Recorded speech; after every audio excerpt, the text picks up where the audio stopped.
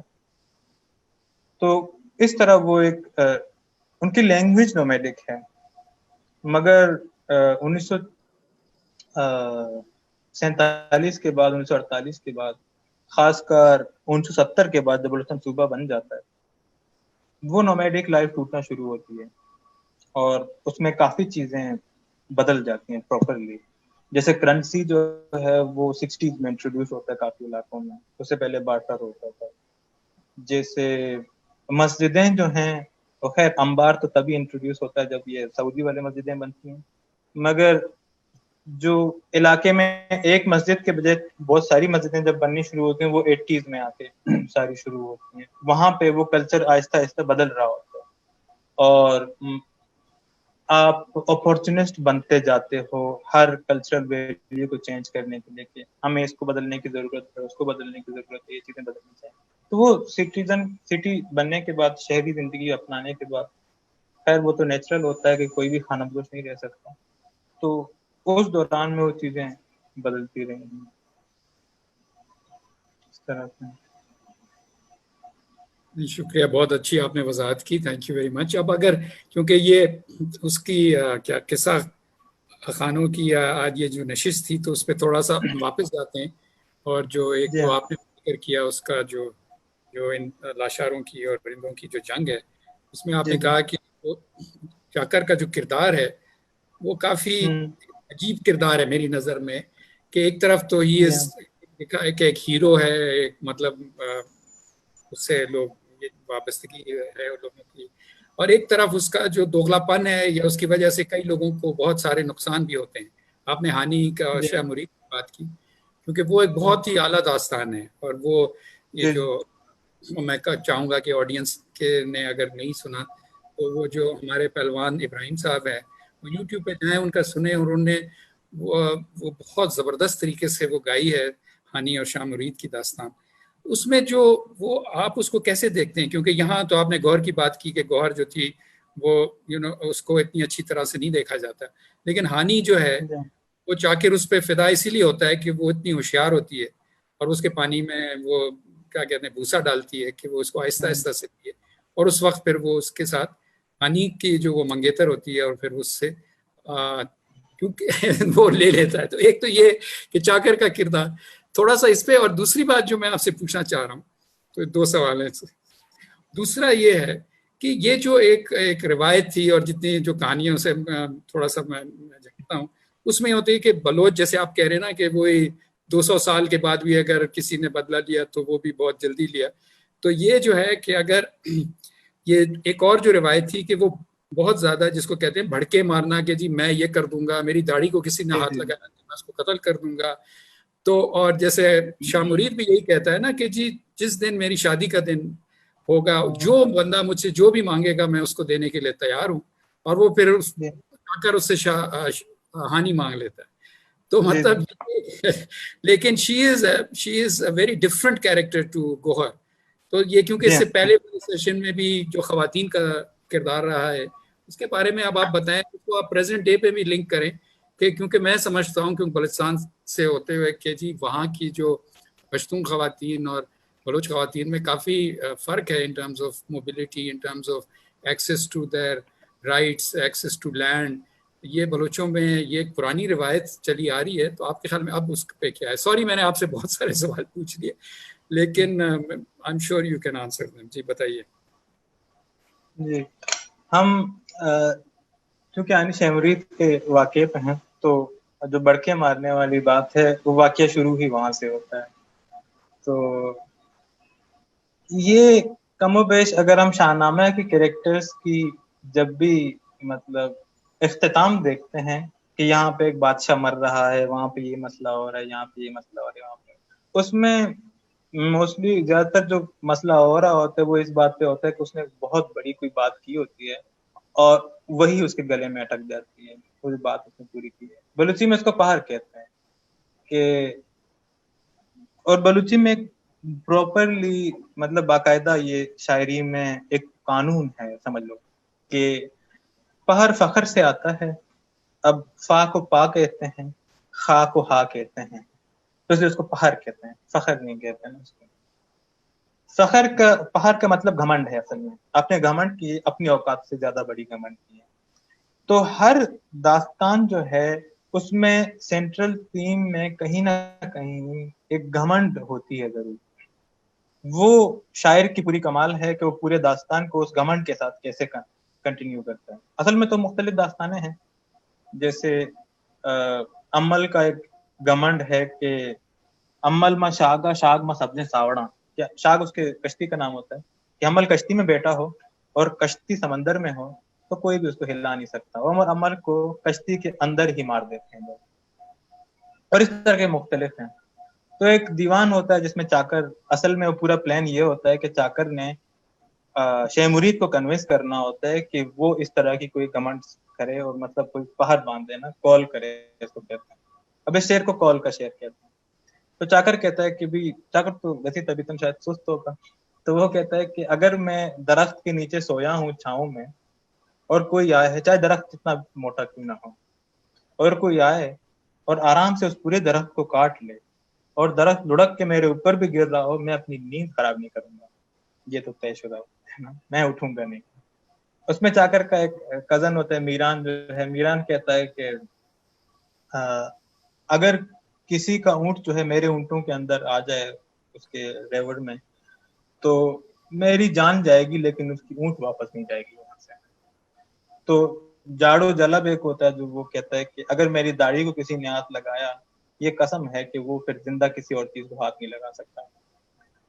اسی وقت شہ مرید بیچارہ ایک ملنگ سا بندہ ہوتا ہے، وہ سائڈ پہ بیٹھا ہوتا ہے اور وہ کہتا ہے کہ اچھا بات یوں ہے. تو وہ بھی مطلب درمیان میں شروع ہو جاتا ہے. تو وہ کہتا ہے کہ اگر میں عصر کی نماز میں بیٹھا ہوں اور میں دعا مانگ رہا ہوں یا میں ویسے ہی نماز ختم ہو رہا ہوں عصر کے ٹائم پہ، تو اگر مجھ سے کوئی سوال ہی آئے اور کچھ بھی مانگے تو میں اس کو دے دوں گا. اب یہ بات تب ہوتی ہے جب چاکر ایک دفعہ ہانی کو کنونس کرنے کی کوشش کر چکا ہوتا ہے. مطلب وہ سب سے باتیں کر چکا ہوتا ہے کہ ہانی سے شادی کرنی ہے، اور ہانی نے سب نے بتا دیا ہوتا ہے کہ وہ اس کی کافی عرصے سے منگیتر ہے، تو آپ شادی نہیں کر سکتے اس طرح. تو یہ پورا ریچول ہو جاتا ہے کال کا. تو یہ کچھ جیسے رشتہ لینے والی آنٹیاں ہوتی ہیں، اس طرح کی کچھ عورتیں ہوتی ہیں، وہ جاتی ہیں کیا کہتے ہیں ان کو، ڈوم کہتے ہیں نا، ڈومکی جو ہوتے ہیں وہ ہیں جو گاتی ہیں نا، یا بانڈ کہہ لو جو پنجابی میں کہہ سکتے ہیں. تو وہ جاتی ہیں اس کے پاس. ڈوم اور جت ابھی بھی میرے گاؤں میں ہے ویسے. جی ڈوم جو ہے وہ مشہور ہوتے ہیں. ہاں مگر ہاں ڈوم کو ہم اس طرح نہیں کہتے. ڈوم جب شاعری میں وہ استعمال ہوتا ہے وہ بہت ڈیروگیٹری ہوتا ہے. یہ ڈوموں کی تو کافی عزت ہوتی ہے، اور بہار قبیلے ہوتے ہیں ان کے ڈوم ہوتے ہیں. I think دانش بالکل صحیح کہہ رہے ہیں یہاں کہ ڈوموں کو بڑے ڈیروگیٹری طریقے سے دیکھا جاتا ہے. That's another I think aspect of.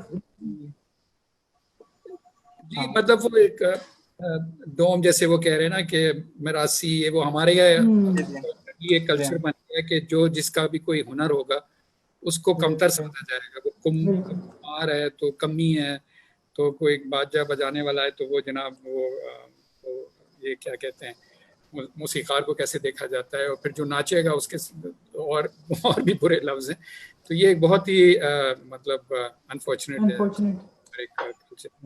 G sorry دانش بھائی، آپ بات ختم کر رہے تھے. دانش صاحب میں صرف ایک جملہ، یعنی کیا ہم یہ نتیجہ نکال سکتے ہیں آپ سب دوستوں کی باتوں سے مجھے لگا کہ یعنی جو بھی کوئی کام کا آدمی ہے جس کی کوئی کنٹریبیوشن ہے اس کو ہم نے عزت نہیں دینی. مطلب اس طرح کی روایت ہم نے قائم کر رکھی کہ کوئی آرٹسٹ ہے، کوئی موسیقار ہے، یا کوئی آدمی جوتا بناتا ہے، یا جو کنٹریبیوٹ کر رہا ہے کسی لحاظ سے، اور وہ جو کہ ان سب کے اوپر بیٹھا ہوا ہے ایک فیڈل کی صورت میں یا ہیڈ کی صورت میں، جو صرف اور صرف ان کے وسائل کو اپنے قبضے میں لے کر اور اپنے مقصد کے لیے استعمال کرتا ہے، وہ باعزت آدمی ہے.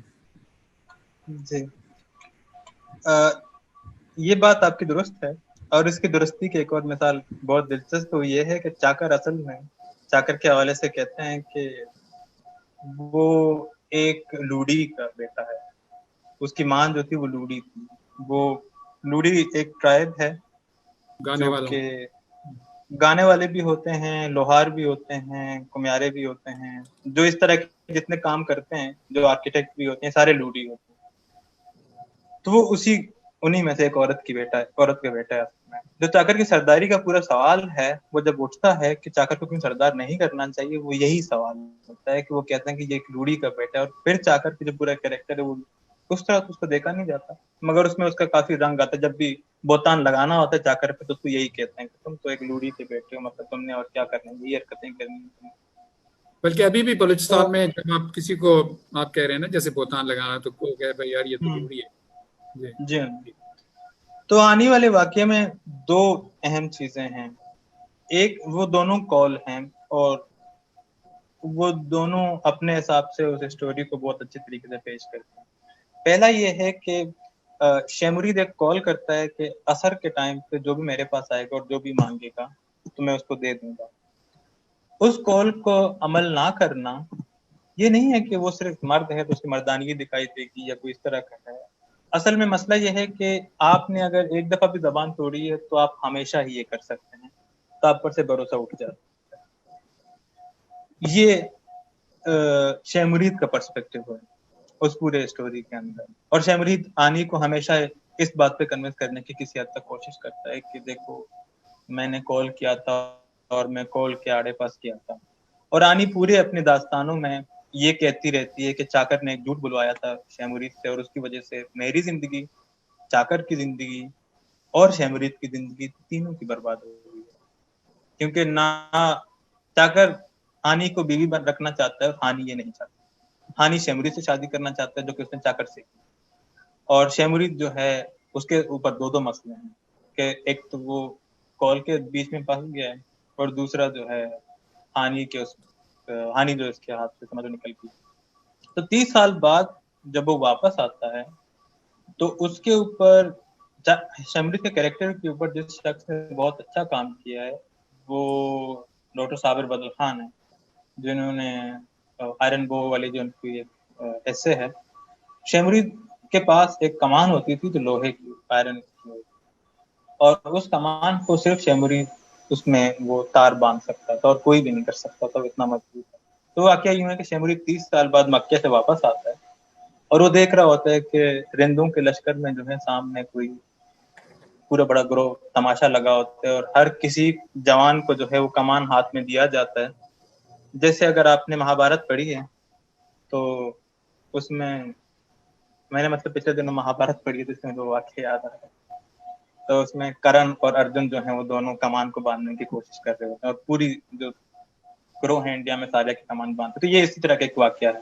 اس میں سارے رند جو ہیں بڑے بڑے جوان پہلوان آتے ہیں اس کمان کے اندر, وہ تیر چلانے کی کوشش کرتے ہیں لیکن ان سے نہیں ہوتا. تو ایک بابا سا آتا ہے تقریباً 60 سال کا 50 سال کا, اس کی لمبی داڑھی ہوتی ہے اور ملنگ سا ہوتا ہے, کپڑے پٹے ہوتے ہیں. تو وہ عاجزی سے آگے کہتے ہیں کہ آپ لوگوں سے اگر نہیں ہو رہا تو میں ایک دفعہ کوشش کر لیتا ہوں, مطلب اگر نہیں ہوتا تو کوئی مسئلہ نہیں, مطلب مجھے اتنا خاص بے عزت ہونے کا کوئی ایشو نہیں جتنا آپ لوگوں کو ہے. تو کہتے ہیں بابا تم کیا کرو گے, یار کی حالت دیکھیے, تم جاؤ اور اپنا کام کرو سارا. تو کہتے ہیں نہیں مطلب ایک دفعہ چلانے سے کیا ہو جائے گا, میرا بھی دل خوش ہو جائے گا کہ اتنا بڑا کمان میں نے ہاتھ میں رکھ لیا ہے, تم لوگوں نے تو ویسے بھی چلانا تو ہے نہیں. تو جیسے ہی پکڑتا ہے کمان کو وہ اس طرح موڑتا ہے اور اوپر سے اس کا وہ لگا کے تیر چلاتا ہے اور چل جاتا ہے اور وہ نشانے پہ لگتا ہے. تو اس وقت جتنے نوجوان لوگ ہیں آدھے تو پچھلے لوگ جنگ میں مر چکے تھے, مر کھپ گئے تھے, کیونکہ 30 سال جنگ میں چل گئے تھے, اور اس 30 سال کے دوران شیخ مرید غائب تھا.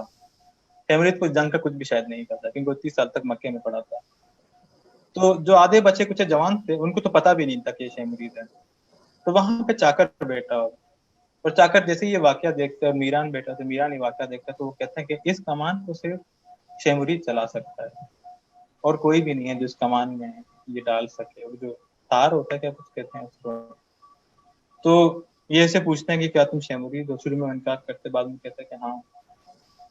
تو اس وقت ہانی جو ہے اس کا ایک پورا شعر ہے, کافی ڈپریسنگ قسم کا شعر ہے. وہ ساری سہیلیوں کو بلاتی ہے اور کہتی ہے کہ تم چاکر کے پاس جاؤ اور اس کو کہو کہ تم نے ایک بہت بڑا ظلم کیا ہے جو تم نے بلا وجہ میرے سے شادی کی اور مجھے برباد کر دیا، یہ کیا تم یہ کرو کہ مجھے طلاق دے دو گے.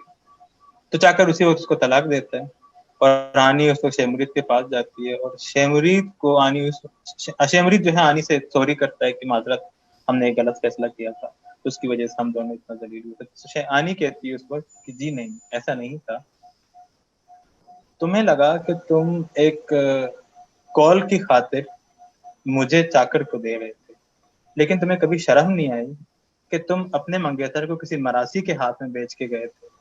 تو تمہیں اس وقت مردانگی کا کوئی خیال نہیں آیا جب تم یہ سوچ رہے تھے، اور 30 سال تک تمہیں یہ گمنڈ کہاں سے تھی کہ مطلب تم جو ہو ایک اچھے شخص ہو، تم نے کسی غیر کے ہاتھ میں اپنی بیوی دے دی اور تم اتنا خوش ہو کہ تم نے اچھا کام کیا. اب اس میں یہ دونوں چیزیں ایگزسٹ کرتی ہیں کہ آپ نے اپنے کال کا لاج رکھنے کی خاطر ایک عورت کا لاج نہیں رکھا تھا، اور وہ دونوں میں شیمرید گر جاتا ہے. اس میں وہ تو بلوچی داستانوں میں ہے کہ عورتیں جو ہوتی ہیں زیادہ معقول ہوتی ہیں، وہ تو بلوچی کے سارے داستانوں میں یہ موجود ہوتی ہیں، اور مرد سارے غلط فیصلے کرتے ہوتے ہیں. جتنی چالاکیاں ہوتی ہیں ساری عورتیں کر رہی ہوتی ہیں، اور جتنے مرد ہوتے ہیں وہ ہمیشہ ہی کوئی ڈگمگا جاتے ہیں، صرف ایک واقعے کے علاوہ جو کمبر کا واقعہ. تو وانی شیمرید کا اس طرح کا ایک مطلب کریکٹر ہے. تو اس میں جدید دور میں اگر ہم دیکھیں تو خاص کر رشتے مطلب اس کو ہم سانگ بندی کہتے ہیں کہ رشتہ لینے کا جو طریقہ ہے وہ کم و بیش ایک ہی انداز کا ہے. اب تو تھوڑا سا بدل گیا ہے. پہلے تو یہی ہوتا تھا کہ مطلب بچپن سے رشتے کرواتے تھے، وہ رنگ آپ کو کافی کلچر میں نارمل ملتا ہے، اس لیے آنی کسی کے لیے بھی ایک ایلینیٹڈ اسٹوری نہیں تھا. زبان دینا ابھی بھی کسی حد تک ایگزسٹ کرتا ہے، اس وجہ سے بھی وہ اسٹوری ایلینیٹڈ نہیں. اور اس بات کے اوپر اتنا ضد کرنا بھی ایگزسٹ کرتا ہے، اس لیے بھی وہ ایلینیٹڈ نہیں. اور بیچ میں ایک واقعہ آتا ہے شیمرید کا جہاں پہ وہ ایک پہیلی سناتا ہے جس میں وہ کہتا ہے کہ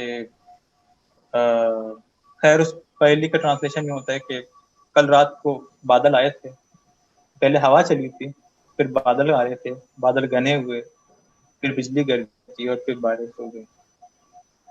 اور اس وقت وہ دربار میں آ کے چاکر کو کہتا ہے کہ اگر آپ ایک مطلب عقل مند شخص ہو، جو کہ مجھے لگتا ہے کہ آپ کا، تو آپ مجھے یہ بتائیں اس پہیلی کا کیا مطلب ہے. چاکر کہتا ہے کہ مجھے نہیں پتا. تو وہ چاکر کو پورے داستان سنا دیتا ہے کہ میں آیا تھا آپ کے گھر میں کل رات کو اور آپ سوئے ہوئے تھے اور میں ہانی سے مل کے آرام سے گیا تھا اور آپ کو پتا بھی نہیں تھا اس طرح. تو اس وقت شیمرید کو نکال دیتے ہیں. اب وہ والا جو حصہ ہے وہ اتنا ہی اپیلنگ ہے تقریباً سارے بلوچوں کے لیے کہ آپ کسی کے گھر جاتے ہیں، اس کی بیوی کو بلاتے اور باہر نکالتے اور شوہر کو نہیں پتا چلتا. وہ اتنا ہی اوفینسو بات ہے جتنا اس پوئٹری. تو اس لیے بھی اس ایپک میں کافی چیزیں ہیں جو سارے ابھی بھی اس کو سمجھتے ہیں. دانش، اس سٹوری کی ایک اور اینڈنگ بھی ہے شاید کہ میر چاکر ہانی کو واپس شیمرید کے پاس بھیج دیتا ہے کہ تم واپس اس کی طرف جاؤ، بٹ وہ اسے قبول نہیں کرتا because he turns into a mystic and a Sufi and he leaves.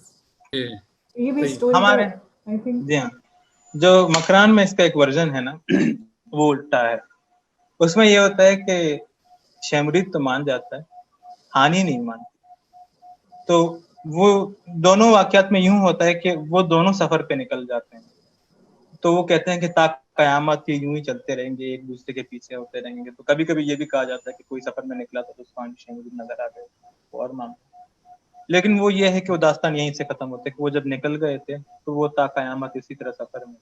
کچھ کہتے ہیں کہ وہ شیمرید جو تھا وہ مکے سے واپس آ کے مولوی بن گیا تھا یا عارف بن گیا تھا. کچھ کہتے ہیں کہ نہیں، کیونکہ شیمرید جو ہے وہ آخر تک تڑپ رہا ہوتا ہے اور وہ ہانی کے لیے واپس آتا ہے، وہ کسی اور چیز کی وجہ سے نہیں آتا. اور ہانی کے پاس کانسٹنٹلی ایک ریزن ہوتا ہے جس میں شیمرید جو ہے اس نے غلط ایکٹ کیا ہے، تو کسی بھی اینگل سے وہ ایک جسٹیفائی نہیں ہوتا ہانی کے لیے. تو اس لیے بھی ہانی اس کو ایکسیپٹ نہیں کر سکتی، تو وہ نہیں کرتی. مطلب مکران میں اس طرح بولا جاتا ہے. یعنی دس از انٹرسٹنگ کہ ایک کہانی کے یہ دو بہت مختلف مطلب اینڈنگز ہیں. اور یہ جو آپ نے واقعہ بتایا نا، یہ جو اس کا جو تیر کمان والا، کیونکہ اس سے پہلے جو بات ہو رہی تھی کہ جی کافی جو روایتیں ہیں، کافی جو کہانیاں ہیں اس کی مختلف کلچرز میں وہی ایک کہانی ہوتی ہے. جیسے یہ جو کہانی جو بہت مشہور ویسٹرن لٹریچر میں جو کہتے ہیں the mother of all stories is the Iliad, جو ہے ٹروئے اور ان کی جو لڑائی ہے، اور وہ اس میں جو اوڈیسیس جو سیکنڈ جو کتاب ہے اس کا نام ہے اوڈیسی، اور اوڈیسی از اس کو کہتے ہی ہیں، اب انگریزی کا لفظ بن گیا ہے کہ it means a long journey, اور اس کا جو مین پروٹیگنسٹ ہے وہ اوڈیسیس ہے، جو کئی سالوں کے بعد پہنچتا ہے گھر، بیکاز اس کے ساتھ جو مشکلات پیش آتی ہیں، اور پھر وہ جب آتا ہے واپس، بہت سارے وہ اس کی جو بیوی ہوتی ہے اس کے لیے بہت سارے لوگ ہوتے ہیں ادھر کہ وہ ان سے شادی کرنا چاہتی ہے، وہ نہیں، وہ لوگ اس سے کرنا چاہتے ہیں شادی، تو وہ پھر ان کو کہتی ہے کہ جو یہ جو کمان ہے جو اس کو کھینچ لے گا تو وہ میں اس کے ساتھ کروں گا. اس کو پتا تھا کہ جی صرف میرا میاں جو اوڈیسیس ہے وہی صرف یہ کھینچ سکتا ہے، اور وہ بھی اس وقت تک جب وہ آتا ہے واپس وہ کافی بوڑھا ہو چکا ہوتا ہے، لمبی داڑھی ہوتی ہے، اور وہ جو آپ نے ابھی پورا جو منظر کھینچا ہے وہ بالکل وہی منظر ہے وہ اوڈیسیس کا، کہ وہ جب آتا ہے اور پھر اپنی اس کی، اور وہ وہاں ایک یہ ہے کہ ایک ہے جس کو کہتے ہیں ایک ہیپی اینڈنگ ہے کہ پھر دونوں میاں بیوی جو ہے پھر they meet and they after 30 years whatever وہ پھر ایک دوسرے کے ساتھ ہوتے ہیں. تو جواز صاحب آپ کی کوئی مزید آپ کچھ کہنا چاہیں گے؟ ہمارے پاس اب کوئی 5-6 منٹ رہ گئے، تو آپ نے صرف ایک سوال پوچھا، تو اب میں آپ سے ایک چھوٹا سا ایک سوال پوچھنا چاہوں گا. جی یہ بتائیے کہ داستانی ادب جو ہے وہ زیادہ تر جو زندہ رہا ہے وہ ظاہر ہے اسی اورل ٹریڈیشن کے ذریعے رہا ہے، اور اس میں گانے کی روایت بڑی پختہ ہے. بلوچستان میں موسیقی کے آلات جو کہ استعمال ہوتے ہیں وہ کون کون سے ہیں، اور کچھ ان کے بارے میں شاید ہم لوگ جو کہ کم جانتے ہیں کہ وہاں پہ خاص آلات جو کہ بلوچستان میں اور اس داستان گوئی میں بھی کیا ان کا بھی کردار ہوتا ہے، سارے بجائے جاتے ہیں ساز میں. میں تھوڑا سا تو میں بتا دوں گا، لیکن I'm sure کہ دانش اس سے زیادہ جانتے ہیں، ان کا مطالعہ زیادہ ہے. لیکن جو بنیادی جو آپ کہنا کہ جو شناخت ہے، جیسے پٹھانوں کی رباب ہے، تو جو بلوچستان کی جو انسٹرومنٹ ہے وہ ہے ساروز.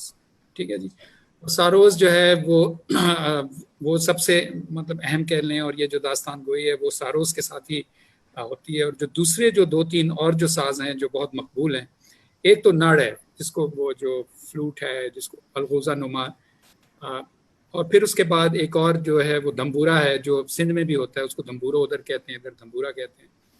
اور پھر ایک اور جو ایک کافی یونیک انسٹرومنٹ ہے جو میں نے اور کہیں کسی پاکستان کے علاقے میں نہیں دیکھا، جو ایک زتر ہے انسٹرومنٹ جو ویسٹرن میوزک میں اس کی طرح ہوتا ہے، اس کو بنجو کہتے ہیں. تو وہ بھی بلوچوں میں بہت پاپولر ہے، اور وہ زیادہ تر انسٹرومنٹل کے طور پہ استعمال کیا جاتا ہے. تو سر یہ جو کیا کہتے ہیں نار اور سر جس کو کہتے ہیں، تو یہ کہانی کے ساتھ یا ساروز ہے وہ اس کے ساتھ استعمال ہوتا ہے. اور پھر ایک زمانے میں جب وہ چیزیں کچھ نظر بھی نہیں آتی، ایک ہوتا تھا چنگ، ایک انسٹرومنٹ ہوتا تھا جس کو ویسٹرن میوزک میں کہتے ہیں جوز ہار، وہ منہ سے بجا کر کے یوں کرتے تھے اور وہ اس میں سے یہاں وہاں وہاں وہاں قسم کی آواز آتی تھی. اور تو یہ چنگ ہے، یہ اب میں نے تو اب کافی عرصے سے نہیں دیکھا. دانش آپ کچھ مزید کہنا چاہیں گے میوزیکل انسٹرومنٹس کے بارے میں؟ نہیں بس یہی ہے. چنگ آخری ٹائم پہ کہتے ہیں کہ مستنگ میں ہوتا تھا بہت زیادہ، تو مطلب مستنگ میں تو بہت عام تھا کہ مستنگ والے سارے ابھی بھی کہتے ہیں کہ ہم ویسے ہی بچپن میں کھیلنے کے لیے بجاتے تھے. ہمارے یہاں تو کافی عرصے سے ختم. بینجو جو ہے وہ ہے جیپنیز انسٹرومنٹ، مگر وہ بلوچستان میں کیسے نازل ہوتی ہے وہ تو خدا ہی جانتا ہے. وہ اچانک سے بس 1950s میں کچھ ٹائم پہ وہ بلوچستان کی میوزک میں انٹر ہوتا ہے، اور بس اس کی شاید وہ لک ہے، اس طرح کی شکل ہے جس کی وجہ سے اس کا اورا بنا ہوا تھا کہ بہت اہم چیز ہے. بعد میں تو اس کو بہت امپرووائز کرتے ہیں، خاص کر جو گوادر کے ایک میوزیشین ہیں اسد فضیل نام ہے ان کا. ہاں باقی جو آپ نے کہا ہے کہ اسی طرح ہے. اور ساروز کی کیا شکل و صورت ہے، کس طرح کا انسٹرومنٹ ہے؟ ساروز کے ان کے جو بیسکلی 3 سے لے کر کے 5 مین سٹرنگز ہوتے ہیں. اچھا، سٹرنگ اور سپلیمنٹری سٹرنگز جو کمپلیمنٹری سٹرنگز کہلاتے ہیں وہ بھی 3 سے 5 ہوتے ہیں. ٹھیک ہے، اور وہ ایک سارنگی نما ایک چیز ہوتی ہے، اس کی جو اس کو آپ کہہ لیں فوک سارنگی کہہ لیں، اور اس کا لوکل لکڑی سے وہ ایک میں اس کا نام بھول گیا، وہ درخت سے بنتا ہے، وہ ایک ہی اس کا پیس سے بنتا ہے. اور وہ جس کو کہتے ہیں اس کو بو سے بجاتے ہیں جیسے وائلن کی طرح, اور وہ گھوڑے کے جو بال سے وہ بو بناتے ہیں اس کی, اور بہت خوبصورت آواز ہے, بہت مطلب روز والی آواز ہے. اور اگر موقع نہ ملا ہو تو میں یہی جو اپنے آڈینس سے نوجوانوں سے کہوں گا کہ یہ بہت زبردست قسم کے ہمارے پروٹیگنسٹ مطلب جو یہ تھے ان ٹرمز آف میوزیشنز, ان کے کچھ جو بہت افسوس ہوتا ہے کچھ ایسے لوگ تھے جو جن کو کہہ سکیں جو ہیرے تھے ہمارے میوزک کے, ان کی قدر نہیں ہوئی. کچھ جیسے میں نے کہا پہلوان صاحب, پہلوان ابراہیم صاحب, وہ ان کا اسی سال انتقال ہوا. اور اس سے اب جو میں نے سنا ہے کہ ایک بہت بڑا نام جو بلوچی میوزک میں بشیر صاحب کا ہے, تو بشیر صاحب جو میں نے لاسٹ ایئر پوچھوایا تھا تو بہت ہی خستہ حالت میں تھے, اور ان کے پاس کم از کم کچھ 100 سے زیادہ ان کو تمغے وغیرہ مل چکے ہیں. تو وہ کہہ رہے تھے کہ یہ کمرے میں انہوں نے اپنے سجائے ہوئے تھے, ان سے کہا یار خدا کے لیے یہ چیزیں لے لو, میرے بچوں کو تعلیم دے دو, مجھے ان تمغوں سے کیا کرنا ہے, کیونکہ وہ ان کے جو بچے ہیں وہ بغیر مطلب تعلیم کے لیے ان کے پاس پیسے نہیں تھے. مطلب یہ کہ ایک بہت ہی جو آپ کی جو اوریجنل بات کہ ہم اپنے لوگوں کی قدر نہیں کرتے, خاص طور وہ لوگ جن کے پاس ہنر ہوتا ہے, جو اپنی جو روایتوں کو آگے بڑھاتے ہیں. کیونکہ اگر ہماری یہ ساری جو کہانیاں چلی گئی تو ہماری شناخت چلی گئی, لوگوں کو اس چیز کا احساس نہیں ہوتا کہ پھر ہماری کیا شناخت ہے. لیکن ایک جو چیز ہے کہ اتنا مایوس نہیں ہونا چاہیے, کیونکہ ایک چیز جو میرے خیال میں جس کی وجہ سے میرے خیال میں یہ ادب اور کلچر اور میوزک زندہ رہے گا, اور وہ ہے یہ سارا جو انٹرنیٹ ہے, سوشل میڈیا ہے, یوٹیوب ہے. اب آپ کوئی بھی, میں نے یہی ان کا پہلوان صاحب کا جو میں نے کہا میں دیکھوں یوٹیوب میں ڈالا, ان کا آ گیا, ان کے 6-7 گانے تھے. سو یہ ایک بہت خوشائن بات ہے, اور اللہ تعالیٰ اور یہ جو بہت چھوٹے چھوٹے آپ ناردرن ایریاز میں چلے جائیں, ایک ویلی میں ایک الگ الگ زبان بولی جاتی ہے, ان نے اپنے سارے اپنے گروپس بنائے ہوئے ہیں, یہ واقعی کا گروپ ہے اور یہ بروشسکی کا گروپ ہے وغیرہ. تو مطلب یہ ایک امید کی کرن ہے ضرور. تو I would just take last comments, تو پھر ہم اس کو کلوز کرتے ہیں. آپ پہلے میں ختیجہ صاحبہ سے, پھر جواد بھائی, اور پھر دانش. Very small comment. جی دانش نے جو بھی داستان سنائی ہمیں, اس سے آئی تھنک بلوچوں کی 3 کیریکٹرسٹکس بہت اچھے طریقے سے باہر نکل کے آتی ہیں. ایک تو یہ کہ بلوچ بہت اسٹبرن ہے, بلوچ پرائڈ بہت بڑی چیز ہے, اور دوسرا مجھے لگتا ہے کہ بلوچ اپنے کال کا بہت پکا ہے, اور تیسرا یہ کہ عورتوں کو بارٹر کرنے میں میرے خیال میں بالکل دیر نہیں تھی بلوچ نے کہیں بھی, and I think I can say that because I am Baloch. پھر سے کہیے گا بارٹر کیا؟ Bartering women in all these narratives and stories is a very common trait. Just that honey was like basically a sacrificial lamb in this whole story between Mir Chakar and جی very pertinent observation. Doctor صاحب, doctor Jawad Hamdani صاحب. جی, بلوچستان پاکستان کے ایسے خطوں میں سے جس کی تاریخ بغیر کسی شک و شبہ کے سینکڑوں نہیں ہزاروں سالوں تک جاتی ہے, اور ہماری بہت ساری جس کو آپ سب کانٹیننٹ کی ہسٹری کہتے ہیں وہ یہاں سے جڑتی ہے. انڈس ویلی کے ساتھ اس کو جوڑنا چاہیں, ادھر سے آپ دیکھنا چاہیں پرشین امپائر کے ساتھ دیکھنا چاہیں, تو میرا یہ خیال ایک ایسی جگہ ہے جہاں پہ کئی کلچرز اکٹھے ہوتے ہیں, اور اتنا ہی بدقسمتی سے کم توجہ پانے والا علاقہ ہے. اور اس کے کچھ فوائد بھی ہیں کم توجہ پانے کے, کہ وہ اپنی بہت ساری جگہوں پہ اپنی اوریجنل حالت میں موجود ہے اور اس میں ملاوٹ نہیں آئی, اس کا فائدہ یہ ہوا. لیکن جو نقصان ہوا وہ یہ ہوا کہ ہم اتنے بڑے رچ کلچر سے اور اتنی بڑی تاریخ سے بالکل ناواقف ہیں, اور بہت بڑی مطلب جو پاکستان کا جو باقی علاقے ہیں ان کا انٹریکشن بلوچستان سے جو کم رہا ہے. تو میرا یہ خیال ہے کہ یہ جو آج کی بھی سیشن ہے اور یہ جو 2 دن کی یہ ساری ایکسرسائز ہے, اور اس کے علاوہ جو اس طرح کے کام ہو رہے ہیں, یہ بڑے اہم ہیں ہم لوگوں کے لیے کہ ہمیں بلوچستان کو سمجھنے کا موقع ملتا ہے. نہیں, بہت اچھی آپ نے بات کی ہے. اور اب دانش, ڈو یو وانٹ ٹو سے اینی تھنگ, آپ کچھ کہنا چاہیں گے آخر میں؟ آخر میں صرف میں یہی کہنا چاہوں گا جہاں سے بات شروع ہوئی تھی, کہ بس یہ ہے ایک چیز بلوچستان کے حوالے سے ہمیشہ بلوچی شاعری میں وہ یہ ہے کہ جو چاکر ہے ست گڑھ والا, وہ جو چاکر ہے 30 سالہ جنگ والا, یہ 2 الگ ہیں. ست گڑھ والا بنایا گیا ہے شاید ایک پرائڈ کے طور پہ, اپنی تاریخ کو زبردستی کسی اسپیشو ٹیمپورل جگہ پہ قائم رکھنے کے لیے کہ ہم دکھا سکیں کہ چاکر جو ہے ایکچولی تاریخ میں ایگزسٹ کرتا ہے. جو داستانی چاکر ہے وہ ایک فرق چیز ہے. تو ہمیشہ چاکر داستانوں کو اس طرح دیکھنا چاہیے کہ کس وقت لکھا گیا ہے, کس نے لکھا ہے, اور اس کے لکھنے کا پرپس کیا ہے, یا کس نے کہا ہے اور اس کے کہنے کا کیا مقصد. تو اس میں داستان دکھتا ہے, وہ تاریخ نہیں ہے, وہ باقاعدہ ایک سوشل ایکٹیویٹی ہے جس کی وجہ سے وہ داستان ہے. وہ اس کو تاریخ کی رنگ میں کبھی بھی دکھنا نہیں چاہیے. اگر ہے تو وہ اتفاق ہے کہ اس میں تاریخ ملتی ہے. یہ بہت اہم بات آپ نے کیا ہے. اچھا جی, میں اب اس کا یہ جو نشست کو اب میں سمیٹتا ہوں, اور شکریہ ادا کرنے سے پہلے میں یہ بتانا چاہتا ہوں سب کو کہ آج 8 بجے ایک ہزارگی گروپ وہ پرفارم کرے گا. اور وہ جو ہم لوگ سروز کی بات کر رہے تھے, اور دیکھیں سبحان اللہ, سروز کی بھی پرفارمنس ہوگی. اور سچو بگٹی صاحب جو ہیں جو مطلب وہ اس کو مطلب بجائیں گے. تو پلیز اس کا ضرور ٹیون ان کیجیے گا. اور آخر میں اپنے سب شرکاء کا بہت تہ دل سے شکر گزار ہوں کہ ہم نے تھوڑا سا جس کو کہتے ہیں نا ایڈ ہاک یہ کھیلا ہے, کیونکہ ہمارے مین اسپیکر نہیں تھے. تو Danish you did a wonderful job ماشاء اللہ. اور ڈاکٹر جواد صاحب تھینک یو ویری مچ. بہت بہت شکریہ. Khatija thank you very much for your very pertinent observations. And اور میں سب سے آخر میں ہست و نیست اور لوگ کا تہ دل سے شکریہ ادا کرتا ہوں کہ یہ جو جیسے ڈاکٹر جواد نے کہا کہ یہ جو ایک خطہ ہے جس کے بارے میں لوگ اتنا کم جانتے ہیں. میں تو لوگوں سے یہ کہتا ہوں کہ جی آپ بلوچستان میں 3 شہروں کے نام بتا دیں جو کوئٹہ اور گوادر کے علاوہ, تو آپ کہیں بھی آپ اسلام آباد میں کسی سے پوچھیں 70% سے زیادہ لوگ نہیں بتا سکیں گے کہ بھئی کوئی اور بھی شہر ہے کوئٹہ اور گوادر کے علاوہ بلوچستان. تو یہ تو ہے ہماری معلومات کا ایک which is 44 پاکستان. اس کو دا فیوچر اور یہ ساری چیزیں کہی جاتی ہیں, لیکن افسوس یہ مین اسٹریم نہیں ہوا. اور اس کی جو تو اللہ کرے کہ بلوچستان میں بھی ترقی آئے اور لوگ جو ہیں یہاں جو بھی چیزیں ہو رہی ہیں ان سے مستفید ہوں, اور اپنے کلچر کو اپنے ساتھ لگا کے رکھیں اور اس کو نہ بھولیں, کیونکہ یہی ان کی روایت ہے, یہ ان کی پہچان ہے, یہی ہماری پہچان ہے.